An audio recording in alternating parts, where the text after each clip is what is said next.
magsisilbing tagapagtanggol ni Janet Lim Napoles sa pagharap niya bukas sa Senado. Pero ayon kay Senate President Franklin Drilon, depende pa rin kay Napoles kung tatanggapin o tatanggihan niya ang mga abogado. Ang sigurado raw, hindi pwedeng hindi sumipot sa pagdinig si Napoles.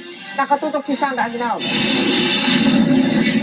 Hindi raw basta-basta ang mga miyembro ng Public Attorney's Office na magsisilbing abogado ni Janet Lim Napoles sa pagdinig ng Senado bukas. Ayon mismo kay PAO Chief Presida Rueda Acosta, malawak ang karanasan ng mga senior lawyers na sina Marlon Buwan, Officer in Charge ng Public Attorney's Office NCR, Howard Areza, Head ng PAO Executive Services, at Annalisa Soriano, Assistant Head ng PAO Special and Appealed Services. Bilang mga naitalagang counsel de officio, responsibilidad nilang pangalagaan ang karapatan ni Napoles. Ang makakaasa po ang sambayanan, ang tao ay magiging tatas at kung ano ang katotohanan, kung ano ang batas, at kung ano lamang ang legal protection na dapat ibigay sa kanya sa pamamagitan ng legal assistance ng tao, ay mag-aari po. Paliwanag ni Acosta, bagamat hindi masasabing mahirap si Napoles, maaari pa rin daw itong bigyan ng libreng abogado ng gobyerno, lalo pat nagpasabi ito sa Senado na wala siyang abogado kaugnay sa PDAF sa ngayon.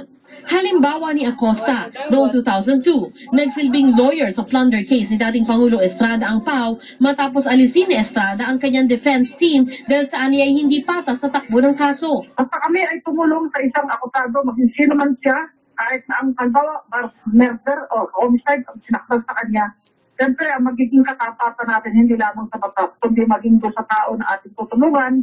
Kamakailan, tinulungan naman ng PAO ang dating kasambahay ni Napoles na si Dominga Cadelina na nakulong dahil sa umunay pagnanakaw.